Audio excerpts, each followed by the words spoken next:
GP writing task 1, otherwise known as your letter writing.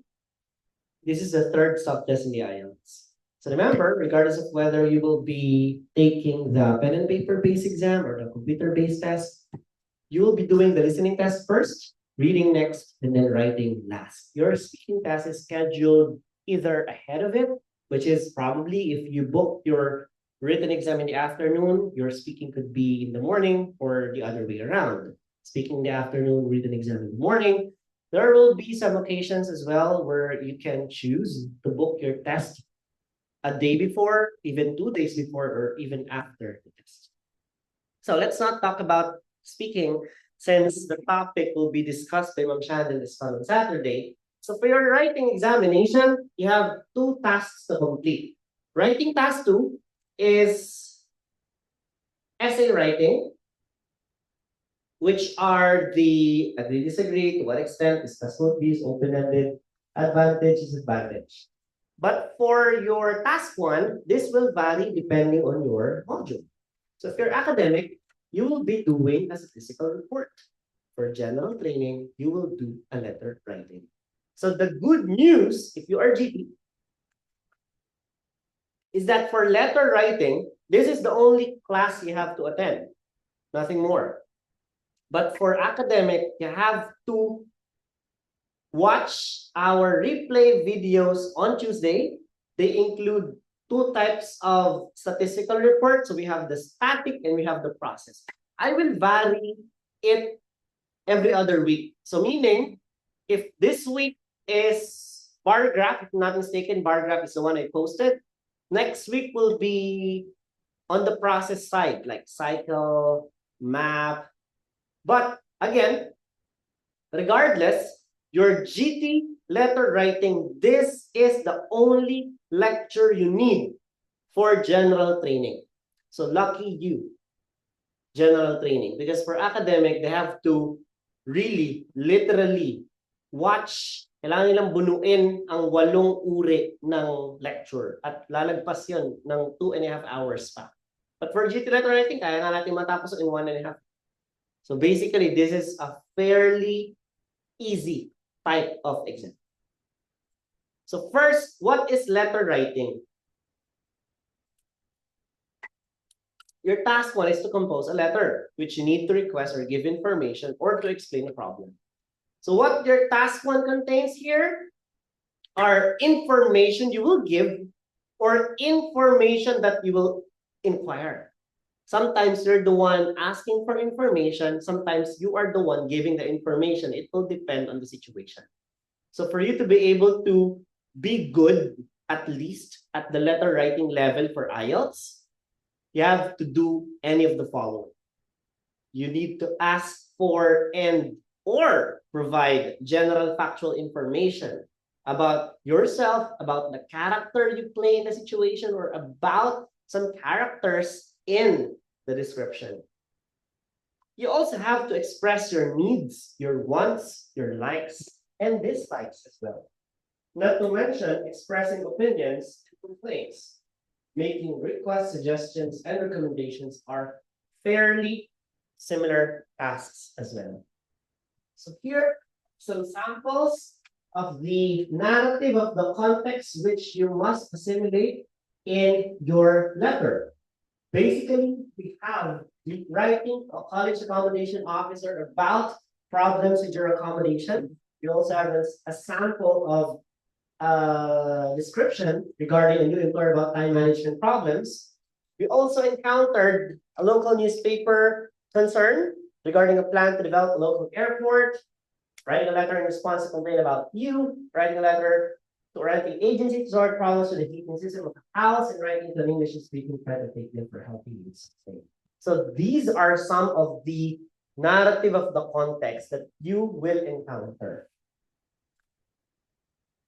And once again, this is going to be a problem. Because essentially, in many cases, especially on the second to the last bullet point, we have the writing to a renting agency to sort out problems with the heating system of the house. Ako, personal ha, hindi pa ako nakakita ng heating system. Diba? So basically, ano to? This is something that you are not very familiar with. That is the concerning part about letter writing. You are about to write about something which you are not familiar with.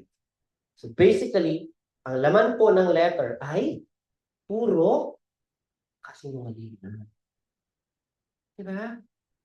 Oh. Kaya kung ikaw ay isang damakmak na sinungaling, napakasinungaling mo, hindi ka mapagkakatiwalaan, kalahating pasa ka na dito. Kasi lahat po ng ilalagay mo dito, wala naman hinango sa katotohanan. Unlike academic, where they are faced with figures, with numbers, which they have to explain in a statistical standpoint. So this will be a concerning feature for them. Again, swerte tayo kasi hindi yun ang maranasan natin. So remember, your examiner will be assessing your performance based on how your letter approaches, how the letter addresses the guidelines provided. So we call them the criteria consideration. The first one, this one is your task description. Okay? Your task description always begins with the indicator of how much time you have left to complete the task. So in this regard, you see, you should spend about 20 minutes on this task. You live in a room in college, which you share with another student. However, there are many problems with this arrangement and you find it very difficult to work. So write a letter to the accommodation officer at the college. This is what we call the narrative of the context. This is the main task. Then there are some guide points to help us complete our task. One, describe the situation. Next, explain your problem and explain why it's difficult to work and say what kind of accommodation you would prefer instead. So write at least 150 words. Meaning, this is part of your instruction. If you will not be able to supply your examiner with the adequate number of words, they will be flunking your performance. You do not need to write any addresses, especially at the upper left part, because when you address letters, especially formal letters, we write the name of the recipient, the designation, the company the recipient belongs to, and the address. You don't need to put that anymore. You begin right away with a dear sir or madam, or we have an option here, dear sir / miss, and then comma. Remember, later I'll be discussing about the importance of the minor inconsistencies in your letter. So we need to put the punctuation mark provided here. So if this is a comma, copy the comma. If this is a colon, copy the colon. So there are 3 criteria which play huge role in the appraisal of your performance. Responsiveness is essentially how you respond to the letter. I have some strict guidelines here. Were you able to put all of them in a very condescending manner, in a method that they could be understood easily? So there's no reader's strain involved. So responsiveness, meron akong tinanong, sinagot mo ba? Yun lang siya. No? Meron akong instruction, sinunod mo ba? Hindi. Kung hindi, bagsak. Ganun po siya. Tone is basically the most important part of your letter. Structure, this follows the important part. So your letter is divided into parts, and those parts are all essential in highlighting whatever bullet point you are in the letter specifically. So once again, responsiveness talks about the completeness of your letter. Tone will vary depending on your recipient, which I will be explaining more in depth later. And the structure of your letter is also going to matter a lot, because one misplaced or wrongly placed part could lead to confusion on the reader's end. So you want to make this as easy as possible. So once again, I would like to put emphasis on the individual criterion. So the first one is responsiveness, the completeness of your task. This is summarized with a task description. Other lecturers, some of the major lecturers that conducted this lesson have referred to this as rubric. I would standing by my own way of calling it as task description. So when I say task description, ito po siya. Yan, yung buo na yan, yan yung task description. So meaning, if you were able to address everything in the task description, this is like a recipe. Like, inutusan ka ng nanay mo, okay, punta ka ng grocery, bilhin mo itong mga to, ito yung listahan. Nagawa mo ba? So if you are able to complete all of it, you will get a good point from it. Kung hindi, naturally, bakit di mo ito binili? Kailangan ko ito. Pati ka bumili ng Rino, magkakaldereta ako. Di ba? Di ka bumili ng gata. Pag giginata ang isda ako. Paano magiging ginataan nyo kung walang gata? Di ba? Nagets niya. So, there's an incomplete part because you haven't supplied it. Naturally, your examiner will scold you in a form of giving you a low score. Once again, 150 words. Sir, if I wrote 149, again ha, 149 is less than 150. Diba? Ang parameter dyan, if you will write 100 words to 149, your automatic TA score or task achievement will be 5.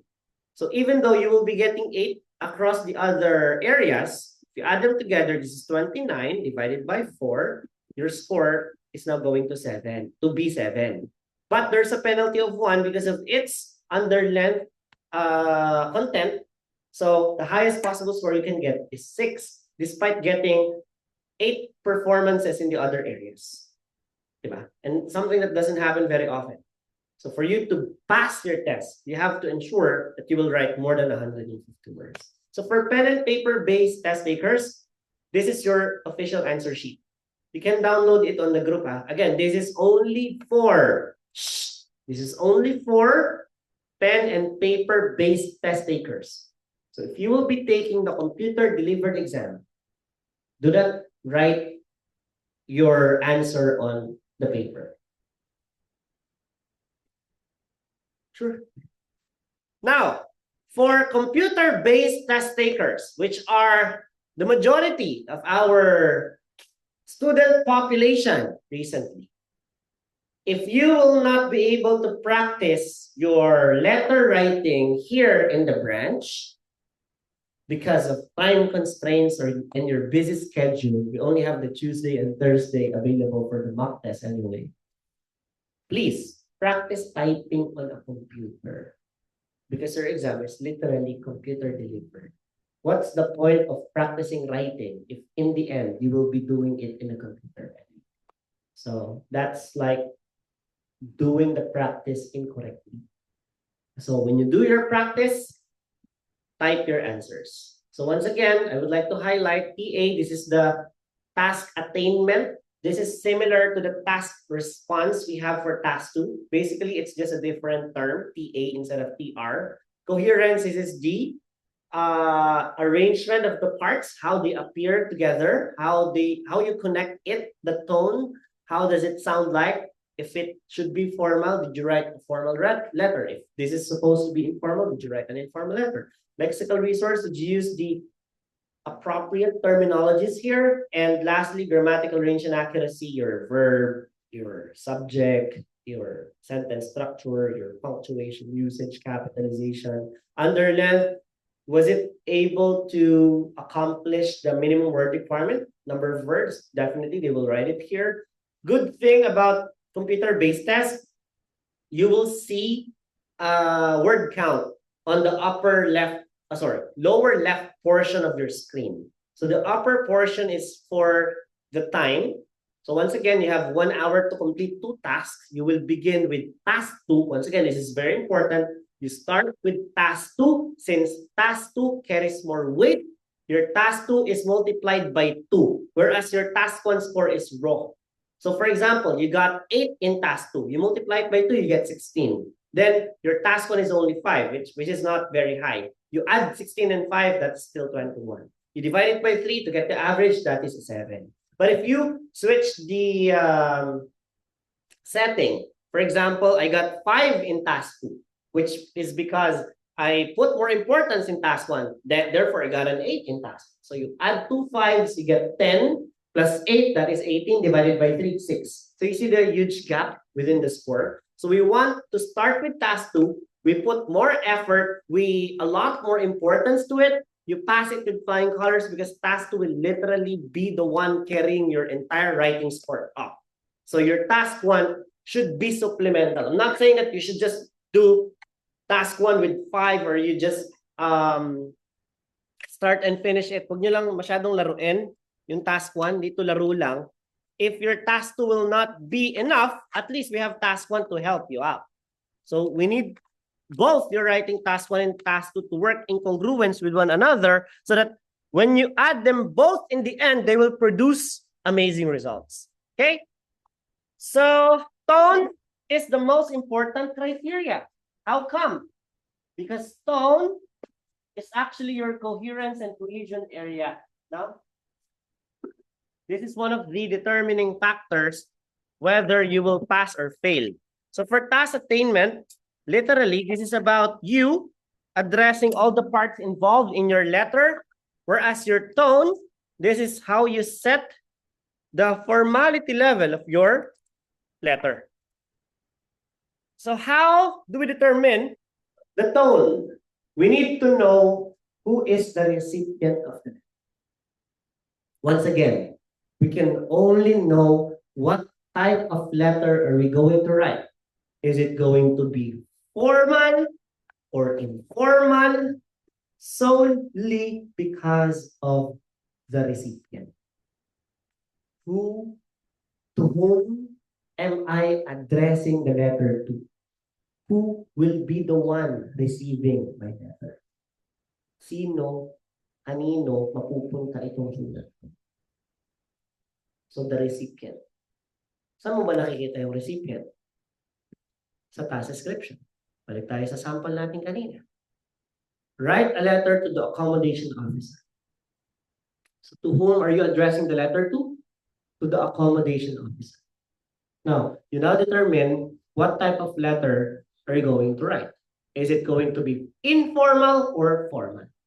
Okay? So, to determine whether the letter is formal or informal, first, you have to set your boundaries.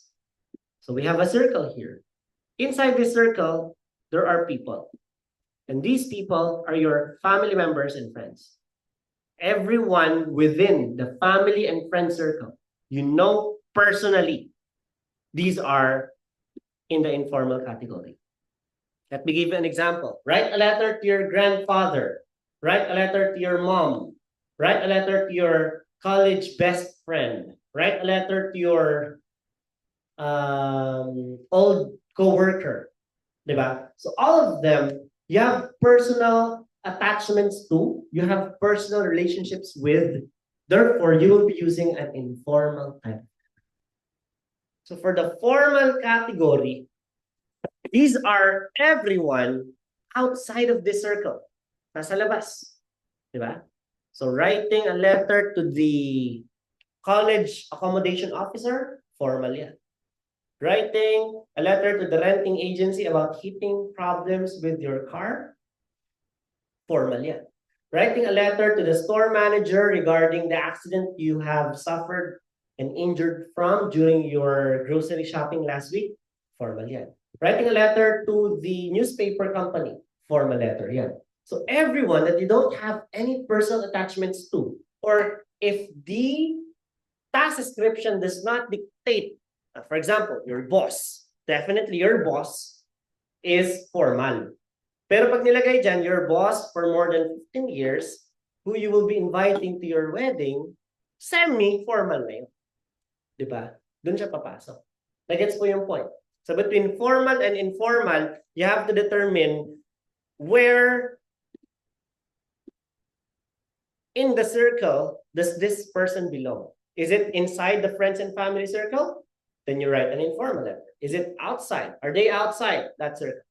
Then you will be writing a formal letter. So if you do your practice, or if you encounter some practices during mock, you would understand that more formal letters appear. This is actually 70-30. Huh? What do I mean by that? So when the actual examination comes out, there's a probability na either formal yung matapat sa'yo or informal. Chances of formal type of letter appearing is very high, about 70%. For informal, it's only about 30. So sa 10 practice, more than 7 of which should be in the formal sector. And the remaining 30 would be on the informal. So if you'll be practicing 4 types of letters, for example, in a month, you practice 4 letters, 3 of which should be in the formal category, and only 1 should be in the informal category. So if you will be encountering some questions in our mock examination room, that's also what you're going to encounter. But I'm not implying na wala ka dapat practice na informal even once. Kasi who knows kung yun ang matapat sa'yo. No? You may not know. So formal letter is still the most common in the IELTS exam. So for the tone, for the formal, keep your letter precise. When you say precise, precision, accurate, you only provide what the letter wants from you. The letter wants you to include this type of information. There's no need for you to hold this information off and talk about the situation prior to the situation happening. Therefore, you have to spell it out right away. This is the idea. This is the information.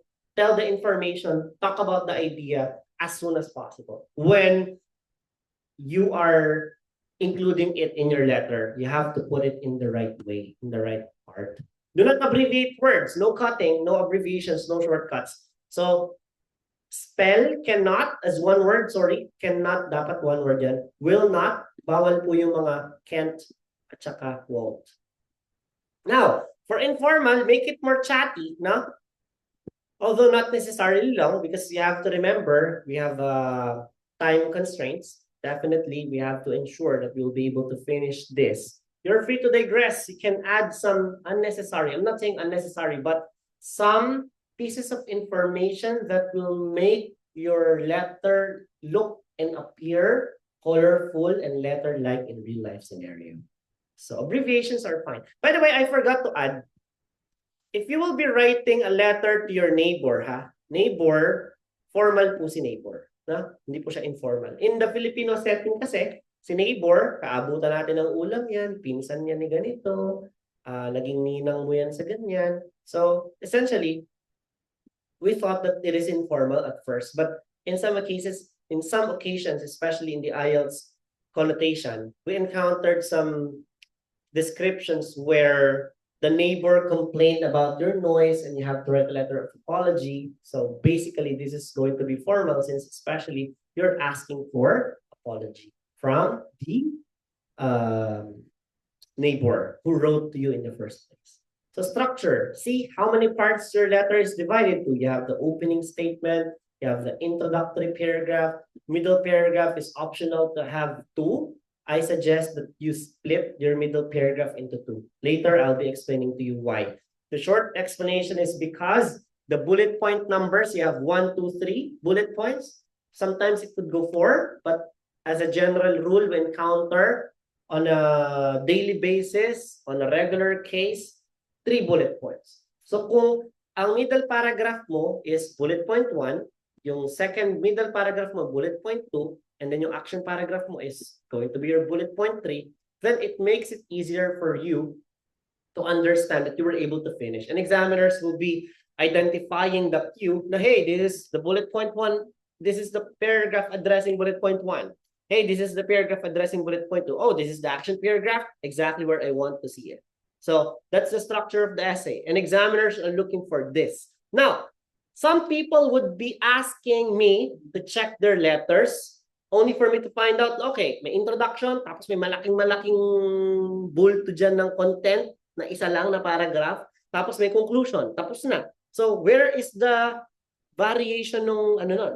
Where is the stack of the paragraphs? Nasaan yung mga parts na kailangan sa structure? Where is your middle paragraph? Where's your action paragraph? Hindi siya separated, hindi siya naging interconnected with one another. And lastly, your concluding paragraph gives closure, gives a sense of closure that this is what you want to happen, this is what you see, what you want to see happening in the future. So you're hoping that this could be met sooner. And then closing statement, siguro closing statement, meron tayong default na 25 to 40 words. So kung kakapusin ka, meron akong bibigay sa inyo na puzzle pieces. Kopyahin nyo lang yun. Kulang ka lang 20 words. So ito yung mga pagsama-samahin. kulang ka ng 25 words pa, ito yung mga pagsama-samahan. Signature, your name, your title, pwede mong ilagay dyan, tenant. For example, yours sincerely, Kevin Mangalatnan, tenant. Pwede yan. Now, tanong ng mga examiner, tanong ng mga estudyante, sir, counted po ba yung sincerely yours na yan, yung pangalan ko, yung lalagay kong tenant, so yes, counted po yan. So makikita nyo naman po yun sa Word. Alright? Even yung mga article a, an, or the, tsaka mga pronoun na I, counted po yun as a word. They are words. They're parts of speech, so they're considered words. So, questions so far? Wala? Okay. So, opening statement, it depends on the instruction of the task description. You know what? Opening statement is actually very easy to understand.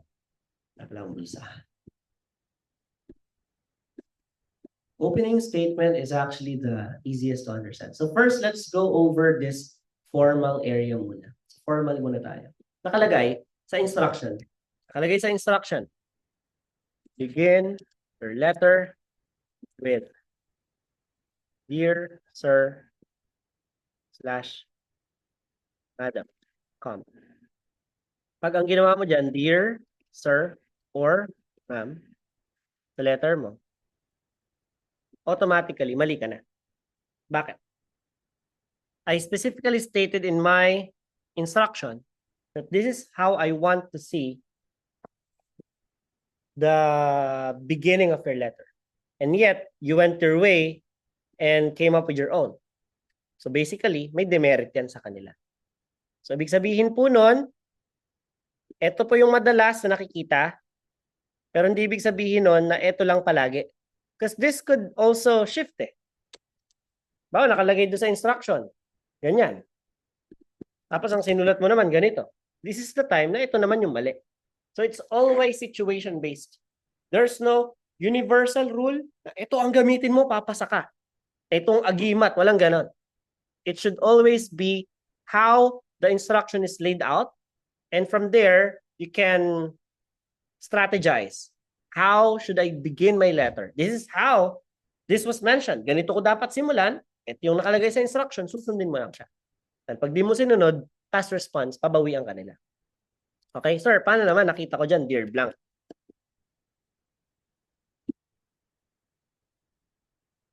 Sobrang masunurin ng estudyante. Sir, masunurin ako. Dear Blank. Ina mo. Yan. Yan na yan yung nakita.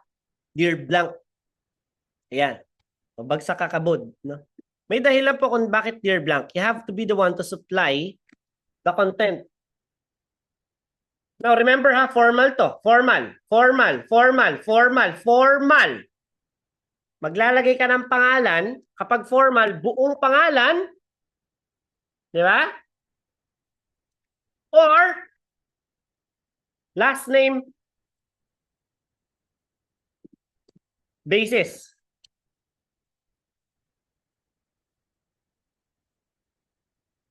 Yan. Dear Blank eh. Now, sir, nakalagay po dyan, write a letter to the librarian. Librarian. O write a letter to the security agency. Bawa lang. Security agency. Tapos, wala ka namang personal knowledge doon sa description na malalaman mo yung pangalan nila. Kasi dito, write a letter to your boss. Dear Blank. So basically, magsusupply ka ng pangalan ng boss mo. So in this example, si Miss Ana Cruz ang ginamit ko. Example. Di ba? Natural lang na yung boss ko may pangalan kasi 10 taon na ako nagtataninilbihan sa kanila. Hindi ko pa rin alam ano yung pangalan ng boss. Di ba? So, nakakatanga yung ganong letter. Now, nakalagay, write a letter to the librarian or the security agency. You don't know who will be the one receiving the letter because librarian, nag-iba-iba yan ng duty. Security agency, di mo alam kung sino tumatanggap ng letter nila. So, nakalagay, Dear Blank, write a letter to the librarian, write a letter to the security agency. Paano mo ngayon sisimulan yan? Uhula ka ng pangalan? It doesn't make sense. So, Dear Sir / Madam pa rin yan. Nakuha. Okay? Nakuha. Tatawo-tawo kayo dyan pag hindi ganito yan, ha? Ayusin nyo. Alright? So, sir, colon or comma, it doesn't matter. Comma is more universal. Colon is more formal. So, it depends on your liking. But once again, if meron pong binigay na instruction, how, even if it is comma or colon, you copy exactly what is in the description. Okay. Kung ano yung nandun, yun ang susundin.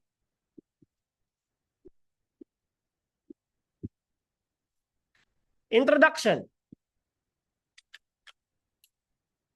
Sorry.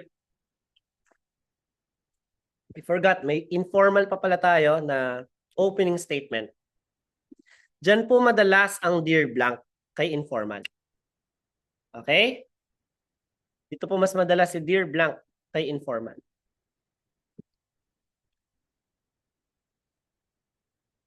Yan. So, first name or pet name. No? For example, write a letter to your mother. Susulat mo ba doon, Dear Hermenegilda P. Manalastas? Ba hindi, di ba? Nanay mo yun eh. So, dapat dear. It sounds way natural to call your mom, mom.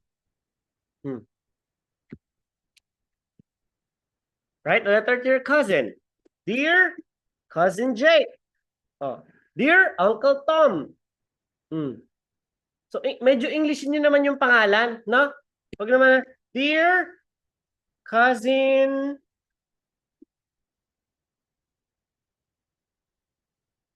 Tok-tok, ganyan. Di ba? Huwag naman gano'n. Oh, Dear Tita Baby. Huwag naman gano'n. Medyo, or Tito Boy. Ganyan naman medyo English ang konti. Alright? Sa Dear Blank, especially kung informal ang setting, expect na ikaw talaga ang magpa-fabricate ng name. First name lang po tayo. Again ha, formal, informal. Kakilala mo yan eh. Hindi mo tatawagin ng buong pangalan yan. First name lang okay na. O yung tawagan niyo.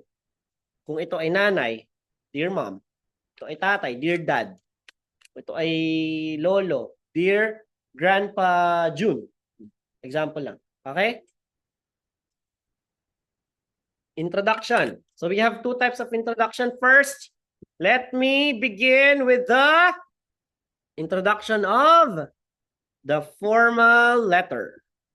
Guys, introductory paragraph is downright the most important part of your letter.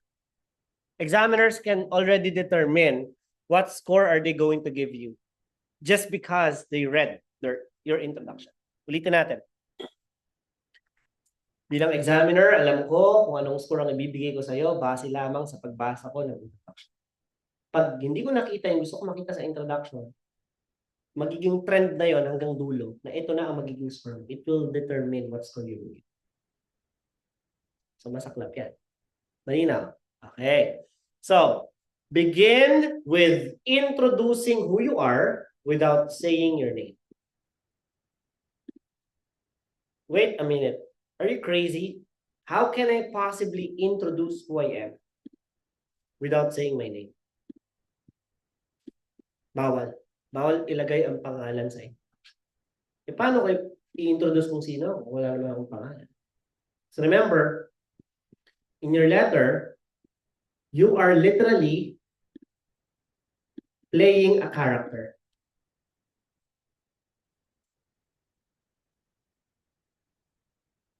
Refer to your character. Sino ka sa sitwasyon?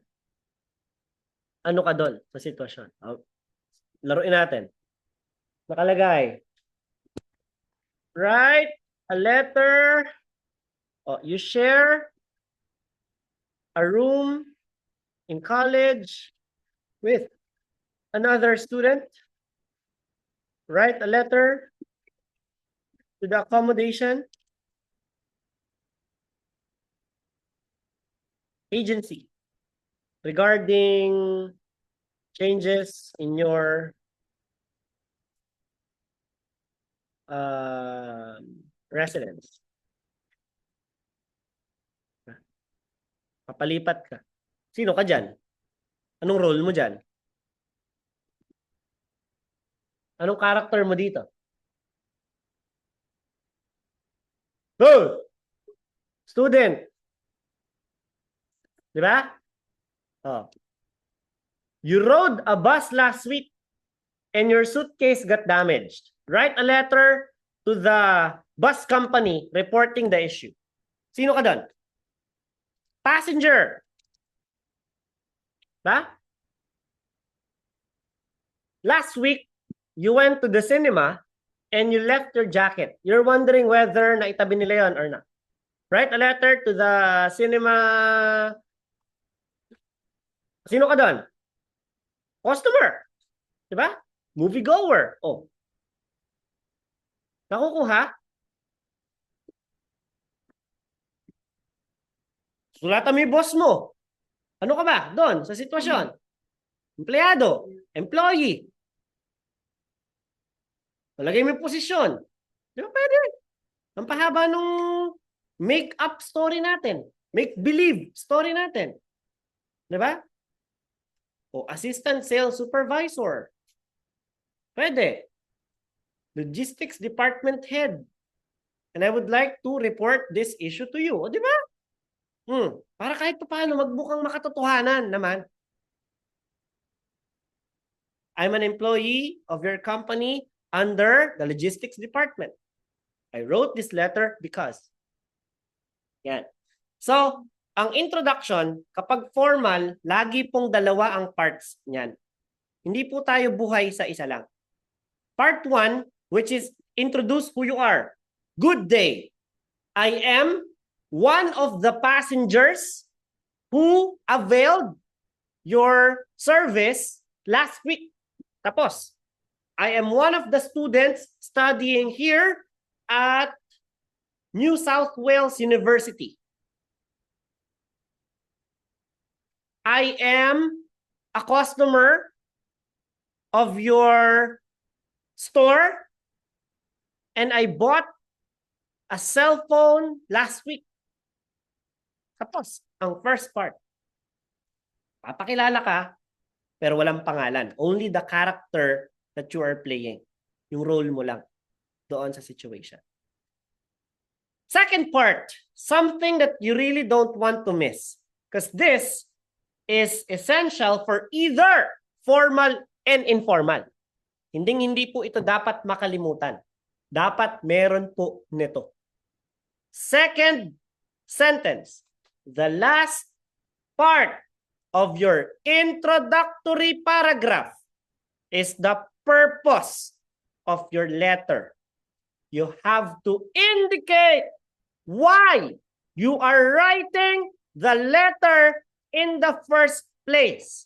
What is the reason behind you writing this letter? What made you write this letter? Tell me the concern as early as the introduction. This is the last sentence of your introductory paragraph. To help you out, I am writing to ask you about. This is a sample. If your description asks you to inquire, if your description wants you to ask information to the recipient, I am writing to ask you about. That's very simple. I am writing to complain about. You have something to complain, like a failed air condition of the car you rented last week, which you will be using tomorrow. It could be a heating system of the house that is failing, and your child cannot bear the cold since this is winter. You know, the winter in Canada is sometimes it will drop down to as low as -30 degrees Celsius. So imagine if you have an infant at home, definitely this is a concern. So you have to put that in writing. I wrote this letter because I am concerned about the health of my child since the heating system of the house is failing. So you have to state the purpose. What is the reason? What brings you here? Anong dahilan? So dapat, lagi po yung merong ganito. Ikaw bahala kung gusto mong I am writing or I wrote this letter because. Yan lang. Okay na. And then state the purpose. Bakit ka nagsulat? I wrote this letter because I want to tell you about the heating problems of the house I rented. I want to tell you about the problems I encountered with the car I rented last week. I wrote this letter because I would like you to change my room because my current roommate is difficult to deal with. I wrote this letter because I would like to ask for an increase in my salary. I wrote this letter because I wrote this letter because I wrote this letter because I wrote this letter because it should always have this part. If you don't have this part, kalimutan mo na ang pangingibang bansa. Hindi mo kaya. Kalimutan mo na. Kung simpleng instruction na to, di mo magawa, lubayan mo na yan. Okay? It should always contain this part. Malinaw. Again, hindi ka na mahihirapan. Nagbigay ako literal na mga pwede mong pagbasihan at ito yung universally acceptable na default na statement na pwede mong i-attach. Where? Sa last sentence. Hindi sa umpisa, sa last. Malinaw? Okay. May tanong pa? Wala. Okay, punta tayo sa informal. In the informal side, the game is different. Why? It's a different kind of game here because the reader of your letter is someone you have personal attachments with. Diba? Kilala mo eh. So kung nakalagay sa instruction, nakalagay dyan example ha, write a letter to your mother blah, blah, blah. Sabi mo dyan, Dear Hermenegilda, pinangalanan mo yung nanay mo, which is hindi dapat, Manalastas, napaka-formal, mali na agad yan. Good day, sabi mo dyan. I have been your son for the past 31 years. And I would like I wrote this letter to inquire some financial assistance. Diba? Hindi ka ganyan magsulat sa nanay mo. Diba? Una, Dear Ma, gano'n na lang. Hi. How are you? Diba? I'm doing great. Here in college, despite the difficult lessons we have at the moment, since our finals are just around the corner. Anyway, I wrote this letter because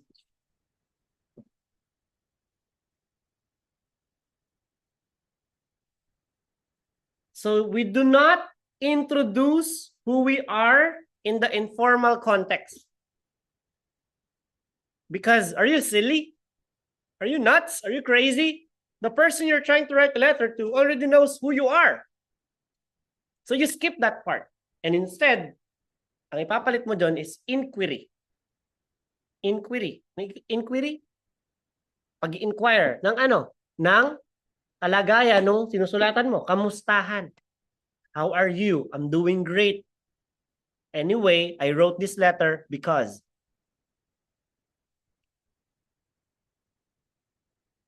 And then state the purpose. Bakit ka nagsulat? Invite mo ba siya?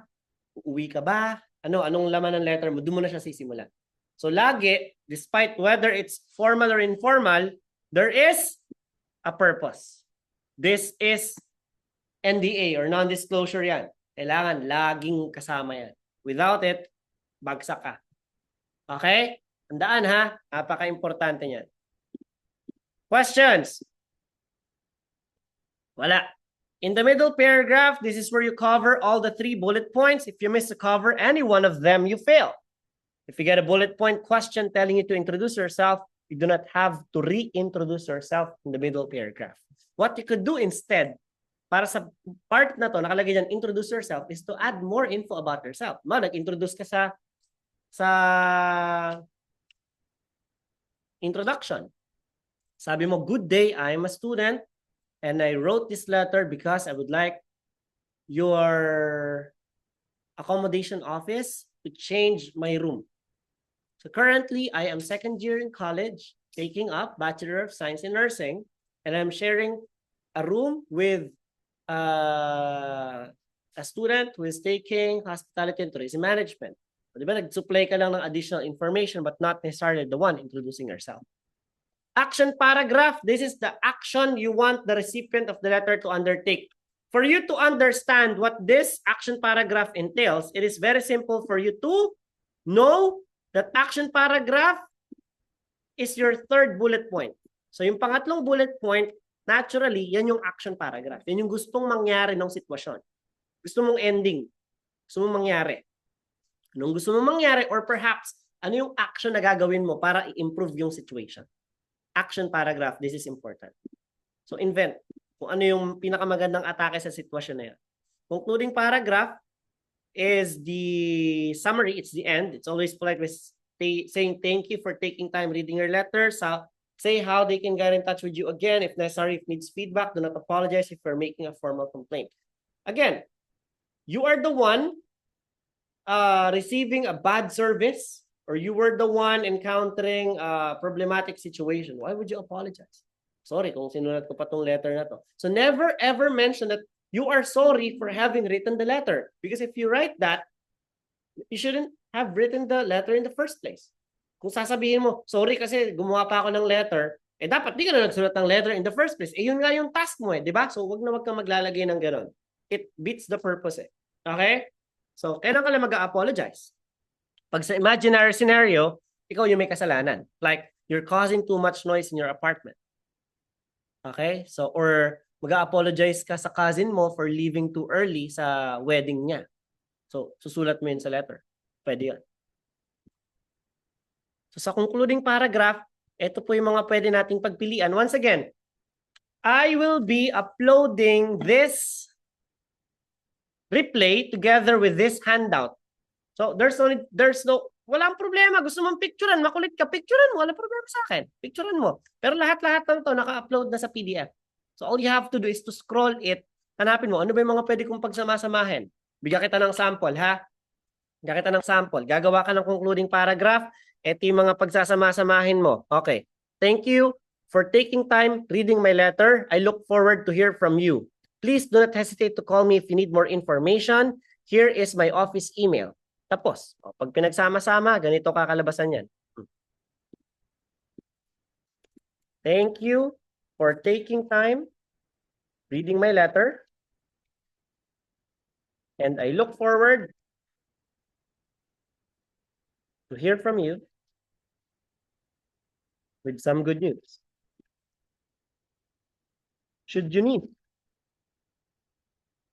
to get more information, please do not hesitate to call me at 64-432-9878. My office email is, lagay mo, bilangin mo ngayon yan. So 1, 2, 3, 4, 5, 6, 7, 8, 9, 10, 11, 12, 13, 14, 15, 16, 17, 18, 19, 20, 21, 22, 23, 24, 25, 26, 27, 28, 29, 30, 31, 32, 33, 34, 35, 36, 37, 38, 39, 40, 41, 42, ala pa yung office email, 43. Doon pa lang, busog ka na. So kung kakapsing ka sa gitna, dito ka babawi. So anong gagawin mo lang? Ayan, pag samasamahin mo lang yan, pili ka, may puzzle piece ka na. Kaya ang dali mag-GT. Di ba? Hindi ka talaga kakapusin dyan. Closing.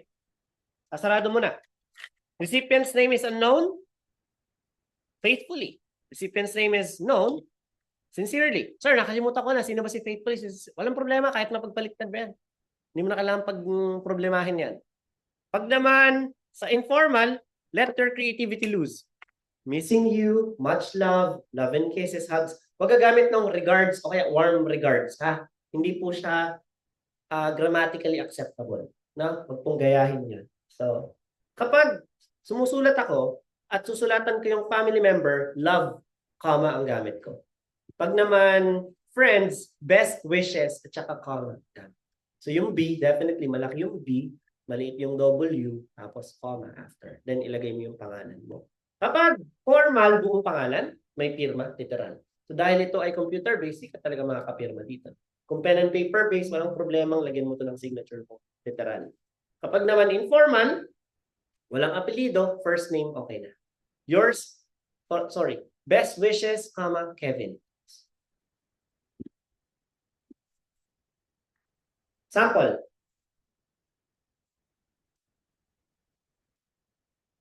So mag-brainstorm muna tayo. Brainstorm.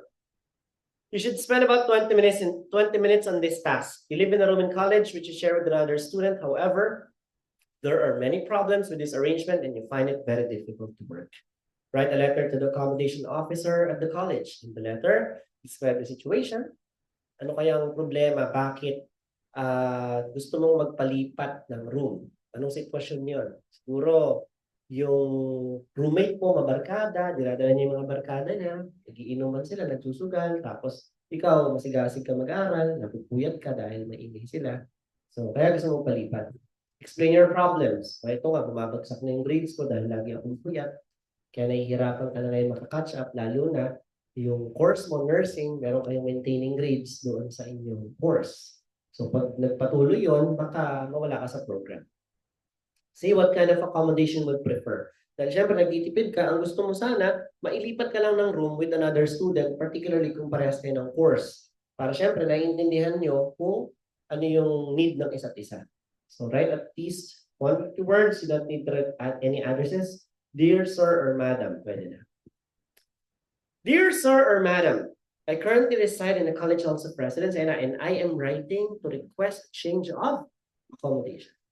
At the moment, I share the room with Mia Khalifa. Although she and I really get on well as people, we have very different studying habits. She works best at night and often studies until 3 or 4 a.m. Of course, she has the lights on and eats, both of which disturb my sleep. I, on the other hand, prefer to wake up in the break of dawn and study before going to college. After 2 weeks of this arrangement, I find that I'm constantly tired as a result of not being able to sleep well, and this in turn is adversely affecting me. I feel I would only be able to study well if I have a single room and not have to share. Given these extenuating circumstances, I would be grateful if you could arrange this for me. Thank you. Apologize. Should you need to get in touch, ito yung number. Yours faithfully, Pexidor soon.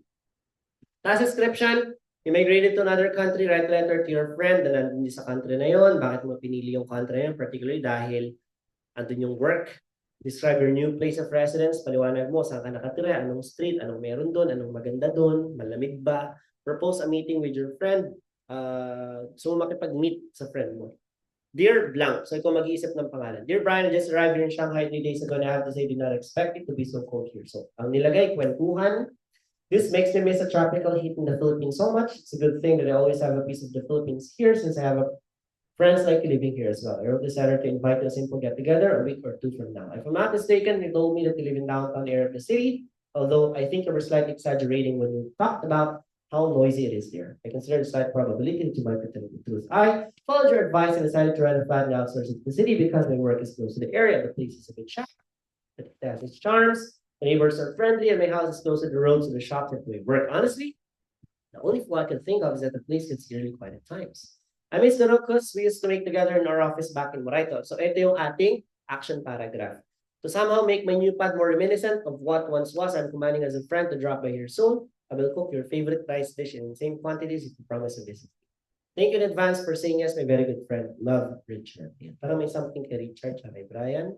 So, bumili ka ng laptop, introduce yourself, explain the situation, anong gusto mo mangyari sa binili mong laptop dahil defective, pwedeng replace or refund. No? Kung wala silang replacement ng same model, kailangan i-refund nila yung pera. So, dear blank, di mo naman kilala kung sino yung mga ka-receive ng sulat. So, dear sir slash madam, good day, I'm one of your customers and constantly by God. Just by the way, yung spelling ng customers ha, C-U-S-T-O-M-E-R-S.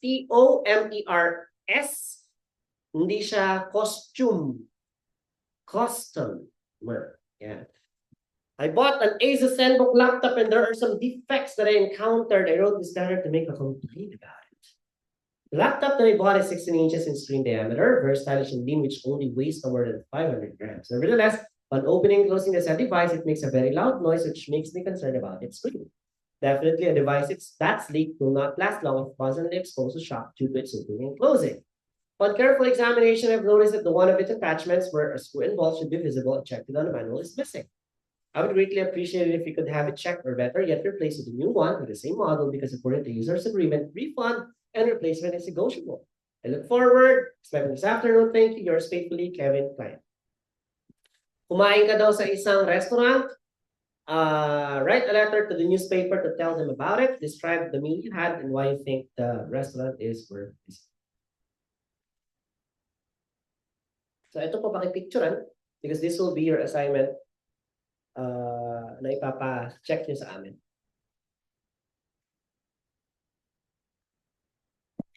So definitely, if you will be taking the computer base, I suggest that you type it. Ha? Wala kang pang-print, hiram ka ng laptop, maki-type ka, picturean mo, pa-check mo. Okay. Ito naman, you eat at your college cafeteria every lunchtime. However, you think it needs some improvements. Write a letter to the college magazine. In your letter, explain what you like about cafeteria. So, kailangan ba makita dyan? Anong nagugustuhan mo sa cafeteria? Yes. Halimbawa, ano bang maganda sa cafeteria na yon? Siyempre, convenient dahil nasa loob lang ng school. It's within the school premises. So, napaka-convenient sa mga students, lalo na kung 1 hour lang ang break. Bababa ka lang, kain ka, okay. Say, what is wrong with it? Anong mali? Anong mga dapat baguhin? So, napansin mo na walang exhaust, kaya yung ulam na nandun sa cafeteria, yun yung kumakapit na amoy sa damit mo. Siyempre, dahil ikaw ay estudyante, naka-white uniform ka, yung mga kalakalawang na yung mga chairs, so inconvenient sa iyo yun kasi nga kailangan mo siyang laban. Eh, ang hirap tanggalin ng kalawang. So, suggest paano natin siya improve? Siyempre, mag-a-attach tayo ng exhaust. No? Ano pa? Pipinturahan yung mga upuan. Saan tayo kuha ng pera? Diba? So, magsasuggest ka din. Pwede tayo magkaroon ng book fest, invite tayo ng mga tagalabas, saka humingi tayo ng support sa alumni para mapapinturahan yung ating bachelors. So, alam ko nagawa ko na to. Itong TV nagawa ko na din. Pakita ko sa inyo. Dear Gary, ito yan. Tingnan mo natin yung task description. Write a letter to your friend. In your letter, explain why you're selling the TV. Describe the TV. Siyempre, anong model. Suggest a date when your friend can come and see it. So, magbibigay ka ng oras at ng panahon, anong date kayo magkikita para makita niya yung TV. Dear Gary, I hope you're doing well. I'm doing fine, though my life is quite hectic at the moment because I'm moving abroad and there's so much to do. So mag-abroad ka na daw. I wrote this letter because I would like to sell something to you. There are a few things that I can take with me because they're too big. So I'm seeing if any of my friends would be interested in buying them. One of the things I do not want to take with me is my TV. Dadali mo pa sa Canada yung TV, benta mo na lang, bili ka na lang doon. And I thought you might like to buy it off me for a cheap price. It's a 32-inch flat screen TV and it's a Philips model. That's a USB port, so you can just plug in a thumb drive to watch movies or listen to music. It has a great stereo surround sound. As you know, I'm leaving the country at the end of the month, which is only 2 weeks away. So if you want to see it, it would be best to come to the 20th or 21st. That will give me time to sell it elsewhere if you're not interested. Okay, I look forward to seeing you. Let me know if you can make it. Best wishes, John.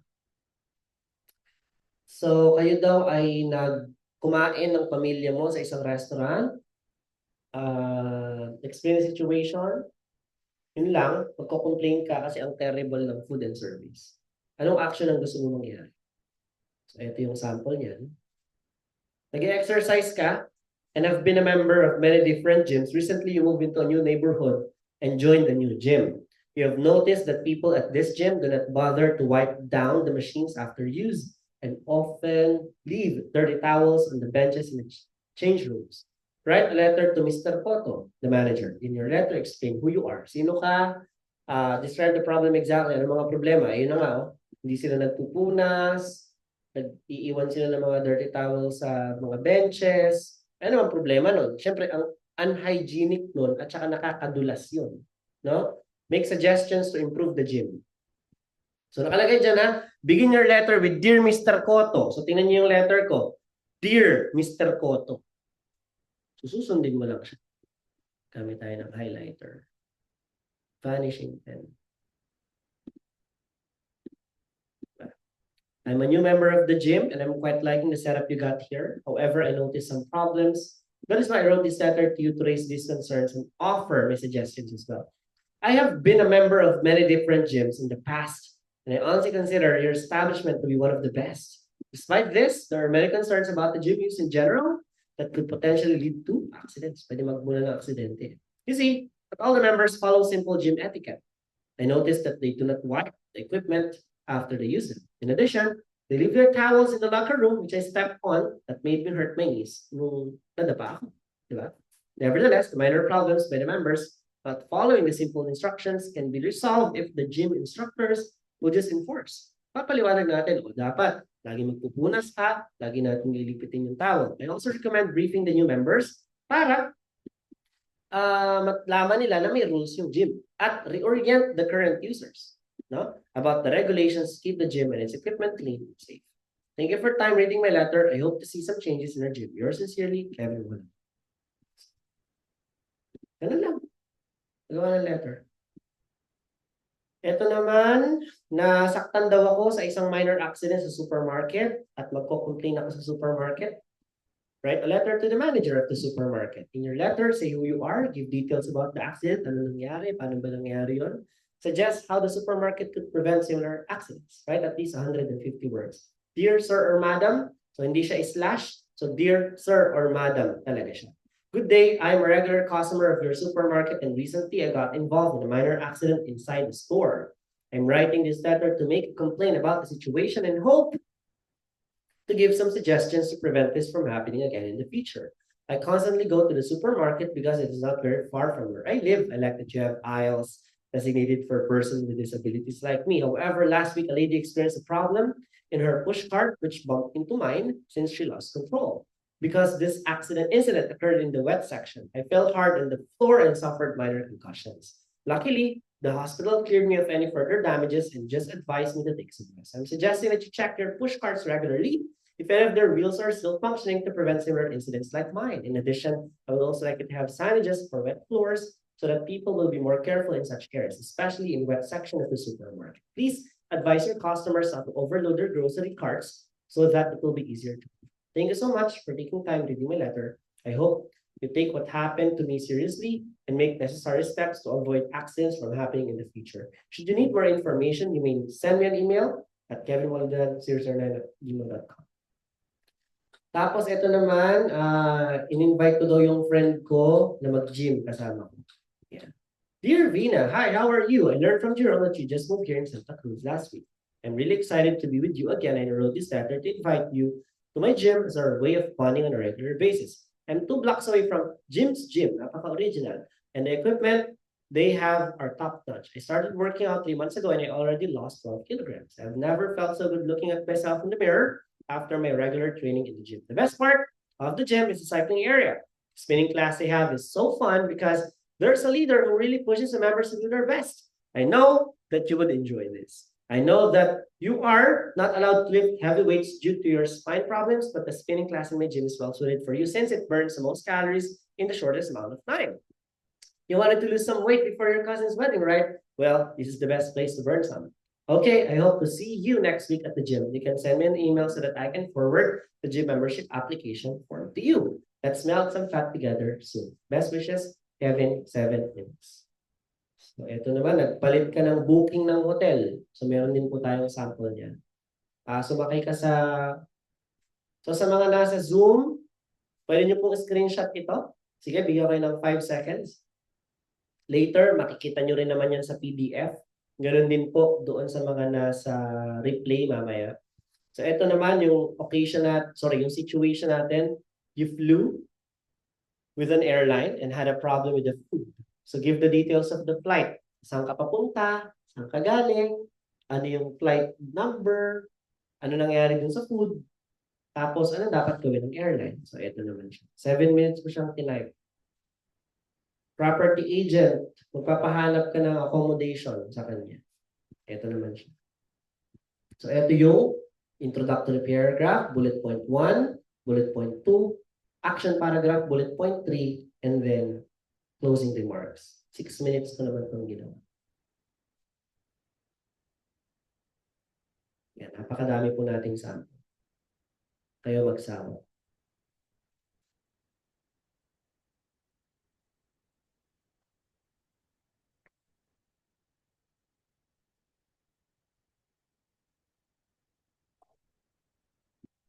Aha. Ito, natapos ko na to. Ito, hindi ko pa to nagagawa. Yung you're having a party. Yan, yun ang aking gagawin ngayon.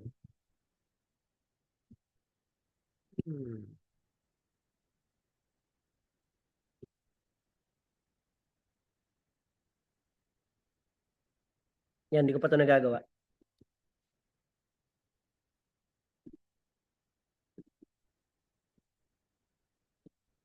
So, andyan pa yung mga participants. Ano yung word ko?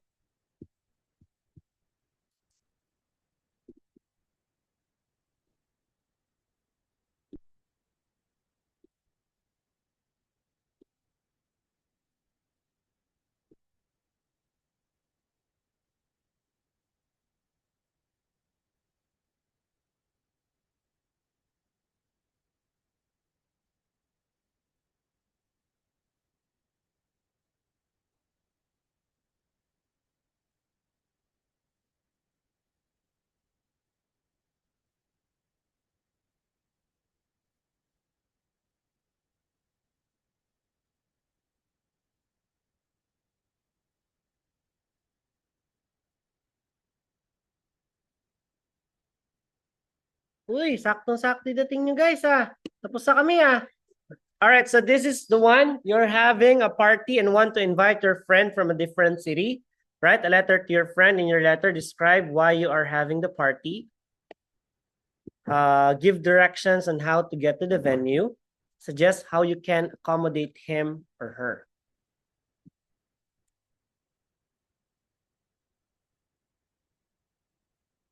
Write at least 150 words. Do not need to write any addresses. Begin your letter with dear blank. So 10:17, start ako. Tingnan natin kung gaano pa ako kabilis magsulat. Dear Nico. Hey there. I know that you just returned from Canada, from your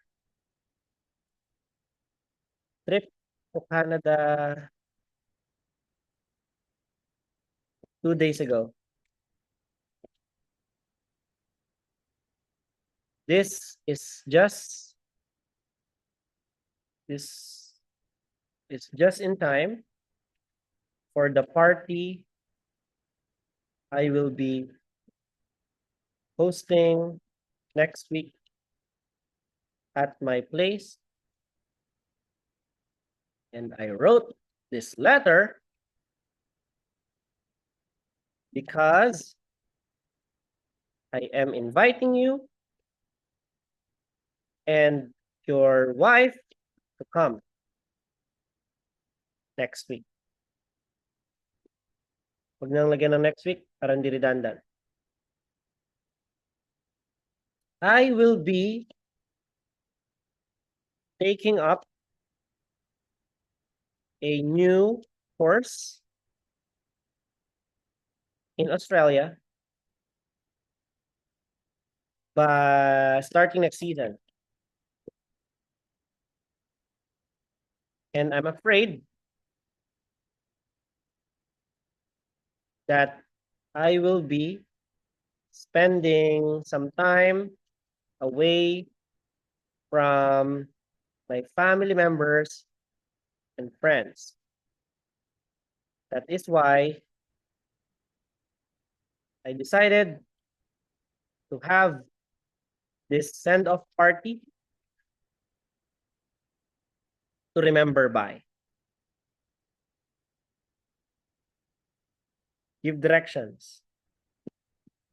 If you cannot remember how to get to my house, despite being here for many times already, my complete address is at number 14, Aquamarine Street,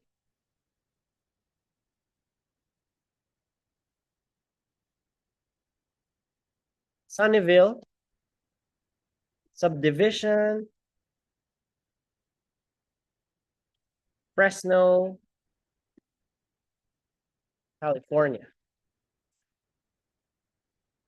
You can type this on your phone to see the exact location. And the landmark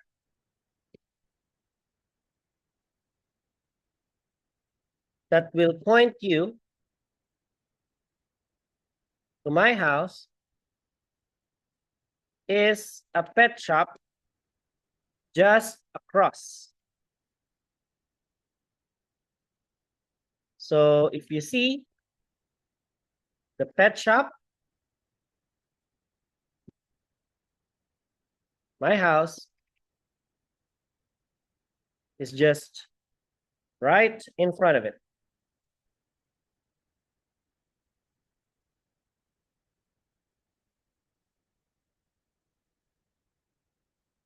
My party is Friday next week.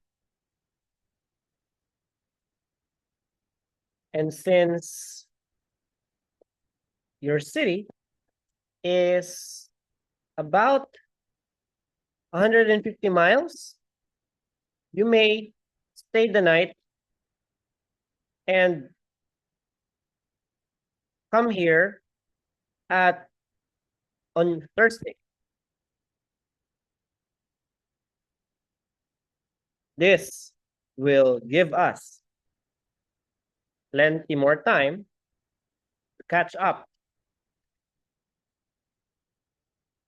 since we will both be busy catering our friends by Friday. Okay. See you on Thursday next week.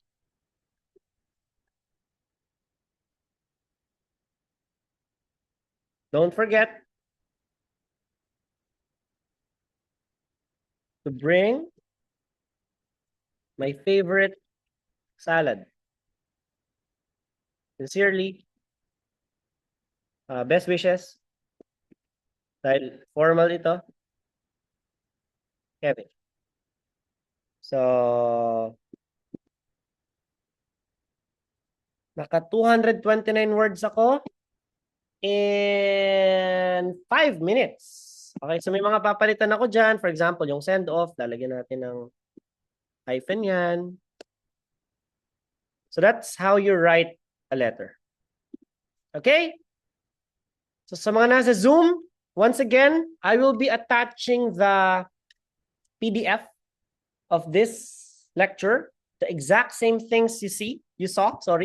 Lahat-lahat nung nakita nyo kanina, kung gaano kahaba yun na yun. Lahat ng mga samples. If I'm not mistaken, may 15 samples ito ng letter. So just use those samples as your outline to help you create a better samples in the future. Okay? That's the end of our lecture for today. Have a nice day. God bless and good luck.